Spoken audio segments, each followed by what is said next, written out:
взять именно вот этот участок земли, который передан, мы занимаемся как историко-географическое общество изучением этой территории с 2014 года. У нас где-то около 16-17 экспедиций на эту территорию. Вот 3 или 4 раза мы туда ездили для изучения вот этих башенных комплексов, склепов. Дело в том, что во время боевых действий, которые были еще до этих событий, мешали нам не позволяли просто-напросто ездить на эти места для изучения. И каждый год, как только эти боевые события там немножко спали, мы ездили при поддержке, государственной поддержке, Евкурова, Сунжского района. Про нас даже снимали целые передачи, где можно даже посмотреть в Ютубе, не в доступе, о том, что это территория Ингушетии. Сунжский район нам предоставлял постоянный транспорт, обеспечивал в какой-то мере свои возможности, даже безопасность по этой территории. Естественно, что мы работали на своей территории, на территории Ингушетии. Я опять подчеркиваю, при поддержке наших республиканских властей.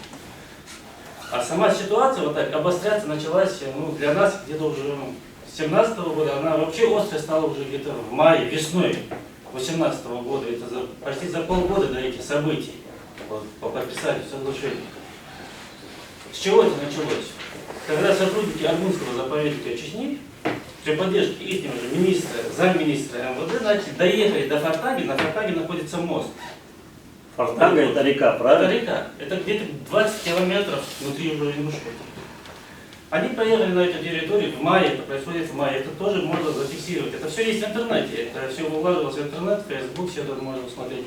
Они когда начали поднимать там флаги, писать нам в личку, угрожать нам, что мол, на нашу территорию заходите, мы вам больше не позволим здесь работать, что мы здесь поставим пост и с матом, что вы больше на эту территорию не сунетесь. Естественно, моя реакция была в том, что я позвонил и администрацию, и в Сунжскому району, объяснить, что происходит, какая реакция. Как всегда, на меня начали там чуть не наезжать, через родственников мне звонить, угрожать, просить больше не писать на эту тему в интернете, мол, что это обыкновенный турист, мол, ну что, с Якутии могут приехать и в любой точке Ингушетии находиться, в этом нет ничего страшного. Естественно, тут об этом начали писать много в интернете, писать возмущение с нашей стороны, и с их стороны. И это где-то в августе это все как-то начало обостряться, потому что они же нагло начали говорить, что мы загоним технику, будем строить дороги. Опять же, я лично об этом начал писать в интернете, в Фейсбуке. На меня опять же вышли с администрации Сунжского района. И... Я вас здесь остановлю. Скажите, вот вы сказали писать. Это все происходит в соцсетях, правильно? Это вам пишут, да? Да, это все открыто, все это зафиксировано, это все, до сих пор можно все это увидеть. И опять же на меня вышли мои же родственники, работающие, которые в правительстве, мягко скажем, с наездами, что я устраиваю какие-то ненужные паники, устраиваю фейсбучные какие-то там баталии, хочу себе поднять какую-то репутацию для себя. И было не съезд, а как бы сказать, что давайте все поедем туда и посмотрим. Привлекли директора заповедника Миржоева. Это в августе, да? 2018 года? Да, это где-то 23 или 24. Там были, короче, все представители, которые там по заповеднику, по району должны. Там был представитель, не представитель, а Гариев Руслан. Председатель правительства занимается должностью. Все это, насколько я понял, меня туда позвали. Частично до того, когда мы собрались в Волконе, даже некоторые меня высмеивали. Опять ты поднял панику в интернете, что там ничего нету, мы сейчас поедем, посмотрим. Там. Некоторые даже говорят, там нет ничего, давайте никуда не будем ездить. Зачем? Это же лесные дороги, там машины разобьем. И все равно я настоял, чтобы мы все поехали. До Миржейска недалеко, но относительно 20-30 километров. У вас крутые машины, джипы, давайте поедем, посмотрим. Естественно, когда мы выехали уже, опять же, вот, упоминаю вот этот мост на Фортанге, мы достаточно, километр 2 или 3 мы только проехали. Когда мы наткнулись на их трактора, на бульдозеры, на вооруженную охрану с автоматчиками и пулеметчиками, которые там стояли. Естественно, уже разговор другой пошел. Это силовики Чеченской Республики. Это силовики Чеченской Республики. С нами тоже, там охрана, по-моему, была, это не представители МВД были. Там какие-то разборки пошли, недовольство друг другу. Наш конкретный вопрос, что вы здесь делаете, это наша территория Республики Ингушетия. Да мы просто дороги ремонтируем. Все, у нас нет никаких там претензий. Мы ремонтируем дороги. Что ничего не происходит, такого страшного, что вы опять паники подняли. Гагиев там же развернулся и уехал обратно. Но мы доехали до Мерджи. Пока мы доехали, там встретили еще несколько там Чеченского Аргунского заповедника. Они там подвозили продукты, солярку для работы. И еще, насколько я заметил, они вот эту дорогу 20 километров, которую строили, до Ингушетии, они кусками ее пропускали. Работа шла не по всей этому участку дороги, они пытались как можно быстрее добраться до Фортаги, поближе, чтобы сказать, что эту работу мы проделали. Естественно, я об этом написал. Вы написали об этом где? В Фейсбуке. Через 2 дня. Фотографии делали там? Да, фотографии, все. Выкладывали, да? Я жду, Что идут работы на территории заповедника Республики Ингушетия, правильно? Все фотографии я там выложил, все они есть, я могу даже предоставить их даже в большем количестве, чем... То есть, по сути, возмутитель спокойствия это вы, оказывается. Ну, можно сказать, да. Ну, вы меня извините, я 6 лет работаю на этой территории. Вы знаете, 6 лет, это сколько нужно провести там работу по изучению этих объектов. Это 6 лет моей жизни, моей работы.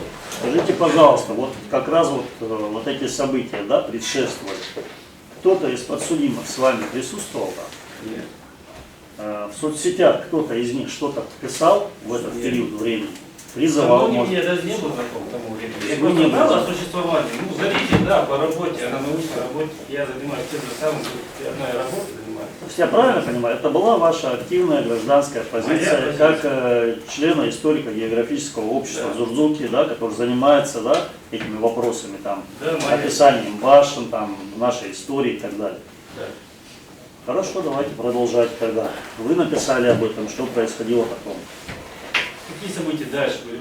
Ну, мне звонили, просили не писать об этом. Мол, мы разберемся. Представители власти Да. просили? Не пишите, все пройдет. Но я подождал пару суток. После этого я написал уже. Не было реакции, правильно? Никакой реакции не было. Даже по слухам, я не могу назвать конкретно людей, но Республика Ингушетия маленькая, там все события моментально становятся известны. Тем более, учитывая, я сам бывший сотрудник полиции, у меня много друзей осталось в органах, информация быстро там распространяется. Я понял, что они продолжают встречаться. А, по-моему, аж так была какая-то встреча у Зямова и Угоева. И на конкретный вопрос, что вы собираетесь делать, вы собираетесь нашу территорию отстаивать, они всегда отвечали как-то размазанно, размыто, абсолютно ничего не понятно было. Конкретики не было. Ничего ясного не было. Вы собираетесь отдать эту территорию, скажите, ясно или нет. Не собираемся, мы хотим какие-то там сказочные, про кого-то Джахара Дудаева, какие-то подписи, я не понимаю вообще, какая генетичность у этого человека. Какая-то бредятина шла буквально вот до 27-го, пока вот не появились конкретно в сети вот эти карты, понятно стало, что... 26-го, наверное, до дня подписания, да. Дня подписания. Видите, я немножко волнуюсь, если эти события немножко очень сильно отразились на все события. Так что я опять же повторюсь, до того, как они не показали карты в сентябре, ничего ясно не было. Было сплошное вранье. На вопрос, что вы отдаете, что вы получаете обратно, что происходит, они не давали никаких ответов. Естественно, в интернете все это начинало кипеть, люди возмущались, люди были злы в конце концов. Скажите, когда вот люди возмущались, писали об этом, были ли какие-то обращения со стороны вот подсудимых? Вы сказали, что вы на митинге всех Я не знали, видел. познакомились.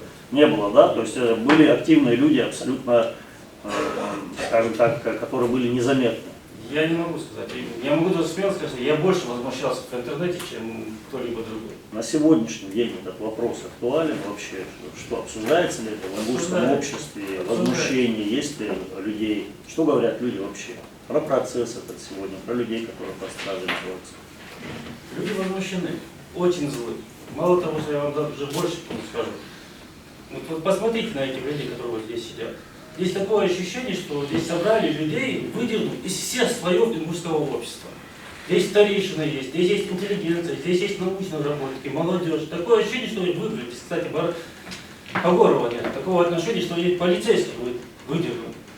Для полного комплекта только сейчас детей не хватает, чтобы сказать. Такое ощущение, что это угроза предупреждения, или что ли страх, что ли, на всех ногах. Потому что нет конкретно какой-то вины, чтобы кто-то сказал, что вот эти люди в чем-то виноваты, и они должны сидеть в клетке или в тюрьме. Такое ощущение, что судит не их, а весь ингушский народ. Вы столкновения не застали? Второе, да. Застали, да? Второе, да. Видели, что происходило? Вот именно столкновение видели, как это произошло? Расскажите, как произошло. Знаете, смешно. Что вы видели, да, вот именно что вы видели? Получается, когда я подошел где-то через это событие, я не могу буквально по минутам все рассказать, но что там произошло. Полицейские, прикомандированные, насколько я понял, стояли с одной стороны. Гражданские, которые там находились на площади перед НТРК. И на какой-то момент вот одна рота, или не знаю, какие распределения были, батальоны, начали обходить вот эти протестующие и зашли с задней стороны. И они буквально, в смысле, знаете, окружили. С двух сторон они стали. Вы знаете, я сам бывший полицейский. Вот такой тактики я не встречал. Людей как-то выдавить надо с площади, разогнать по городу, чтобы они рассосались. Но окружать их с двух сторон для чего? Для какой-то провокации, чтобы драку устроить? Для чего? Вот этого я не понял. То есть было ощущение, что это провокация, правильно? Целенаправленно. И самое интересное, когда вот эта рота стала с задней стороны, и конфликт начался с этой стороны, и когда там пошла уже драка, вот, и начали друг друга кидать какие-то предметы, вся вот вторая часть, вот, даже большее количество сотрудников, просто спокойно стояли и смотрели на все это. То есть они не двинулись. Не двинулись, ваших коллег бьют. Там непонятно, что происходит. А они спокойно стояли все.